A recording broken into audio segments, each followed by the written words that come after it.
Imaginary Fred by Eoin Colfer and Oliver Jeffers.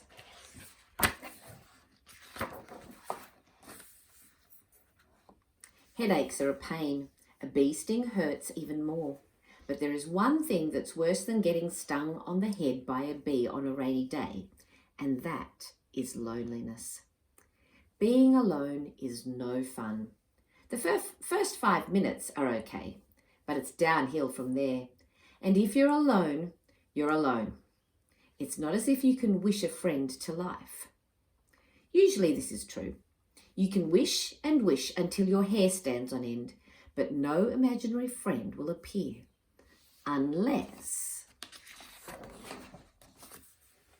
the conditions are just right, and if you add a little electricity or luck or even magic, then an imaginary friend might appear just when you need one. An imaginary friend like Fred. Fred floated like a feather in the wind until a lonely little child wished for him. Fred was always happy to be summoned, and he tried really hard to be the best imaginary friend he could be. He dressed up, dressed down, played ball, became a ball, and did whatever else his real friend wanted to do, without once complaining. But no matter how hard Fred tried, the same thing happened every time. One day, his friend would find a real friend in the real world, a friend who did not have to be ignored when grown-ups were around. When this day came, as it always did, Fred would feel himself fade. Usually by lunchtime on the second day, Fred would be mostly invisible, and by bedtime on the fourth day, there would barely be a scrap of Fred left, just enough for the wind to catch and whisk him into the sky, where Fred would stay until someone new wished for him. Fred was glad that his friends found other real friends to play with, but sometimes he wished he had a friend who would need him forever. He dreamed of a friend who liked reading, music, and drama like he did. He imagined them sitting together, reading adventure stories and looking for shapes in the clouds. This was Fred's dream. And one day, a lonely boy called Sam wished hard for a friend when the conditions were perfect. Fred appeared and soon realized that Sam was the friend he'd been dreaming of.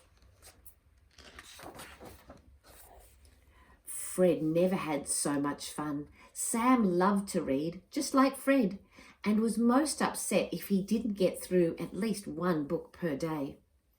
When they weren't reading, Sam and Fred would try to understand how the toilet worked. They'd listen to music on Sam's dad's sound system, which had 13 speakers, or they would write plays and act them out for Sam's parents. But even though every morning brought new delights, Fred couldn't help thinking that every evening brought them closer to the day when Sam wouldn't need him anymore, and that would be the saddest day of his imaginary life. So Fred decided that he would enjoy every single moment with Sam until that time came. The two friends pretended to be French and studied mime. They made Japanese masks, practiced their classical instruments, and planned their own comic book. They called themselves the Dramatic Duo. But one day, Sam came home late from a party, and Fred felt a nervous flutter in his imaginary tummy. Was this the beginning of the end? Was he headed back into the sky? Fred checked his arm and thought that maybe he had faded a little already. When Sam came home, he had an excited look in his eyes, a look Fred had seen before.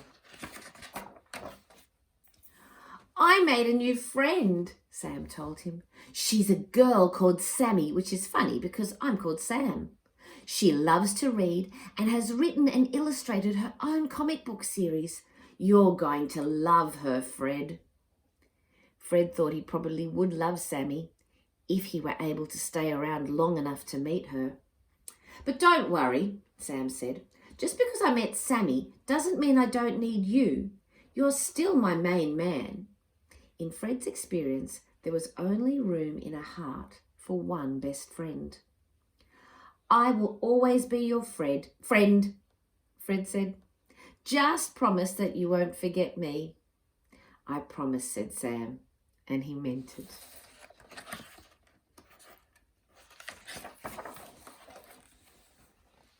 The next morning, Sam was gone when Fred woke up, and there was a note on his pillow. I am meeting Sammy to brainstorm our comic book. Back later, your pal, Sam. Comic book, thought Fred. That was our idea, me and Sam. Fred checked his arm again. Definite fading this time.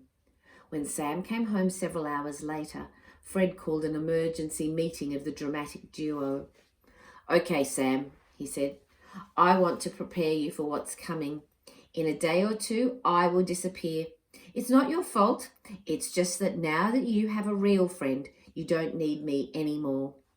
The best thing you can do is let me go without making a scene.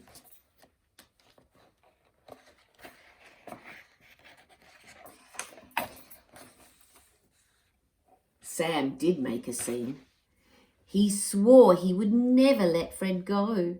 But the next day, Sam left the house early again to meet with Sammy, and Fred was left behind. I can see through my hand now, thought Fred. When Sam returned home later that day, he brought Sammy with him. Sammy wore round glasses that made her eyes seem huge. She pulled a cello case behind her on a trolley and carried an art bag so she could work on her comic book whenever an idea struck. Sam introduced them. Sammy, meet Fred. Fred, meet Sammy. This is a waste of time, thought Fred. Only people with an imaginary friend can see an imaginary friend. But Sammy stuck her hand out in exactly the right direction and said, Pleased to meet you, Fred. Fred was surprised. He'd never been visible to two people before. He shook Sammy's hand. I know you're worried. I don't need you anymore, said Sam. But you're wrong. I need you more than ever. Why? Asked Fred. Why do you need me now? You've got Sammy. 2 reasons, said Sam. First, I never want to let you go. Fred thought that he would cry, and that was only reason number 1. And reason number 2, he asked. Tell him, said Sammy, elbowing Sam the way friends do. Okay, said Sam. Reason number 2 is that we need you to be in our quartet. Fred was confused. Quartet means 4, he said. There are only 3 of us. Aha, said Sam, like a great detective. That's where you're wrong. Yes, said Sammy, clapping her hands. You're wrong because there are 4 of us. Sammy stepped to one side and Fred saw a small girl with a violin case and a smile that made him want to smile too. This is Frida, said Sammy. Hi, Fred, said Frida, waving her hand. Sam's told us all about you. I hope we can be friends. Sammy has an imaginary friend, Fred realised, and as he waved back, he noticed that his hand seemed absolutely solid, not see-through at all. Frida set her violin case on the floor and opened it. We need to practice, she said, or we'll never get to Carnegie Hall. Sammy rolled her eyes. Frida is so strict, she said to Fred. But you'll get used to it in a couple of years. Fred did get used to it. He quite enjoyed being told what to do by Frida with her dazzling smile. The 4 friends spent all their spare time together, having violin battles, reading comic books, practicing plumbing, pretending to be French and arguing over what they would call their quartet. They eventually settled on the Quarrelling Quartet, which they all agreed was the perfect name. The quartet made their debut at the school Christmas concert, much to the confusion of the audience.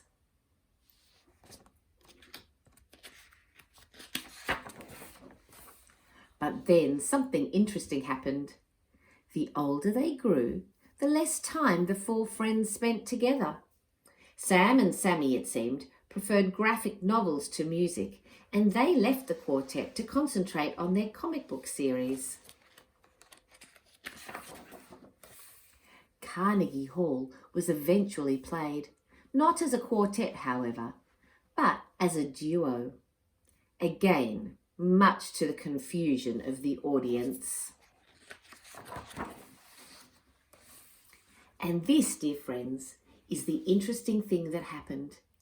Even though they didn't see their human friends much anymore, Fred and Frida did not begin to fade, nor get swept back up into the sky like they had so many times before. Instead, they stuck around being imaginary friends to each other. They became quite famous in the imaginary community, and a statue was commissioned to be erected in the sky above their imaginary house.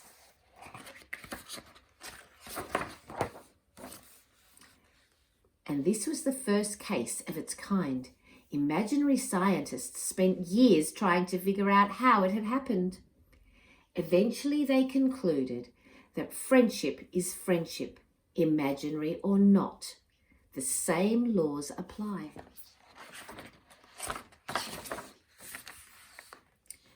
The statue should have disappeared every time a gust of wind came along, but it never did.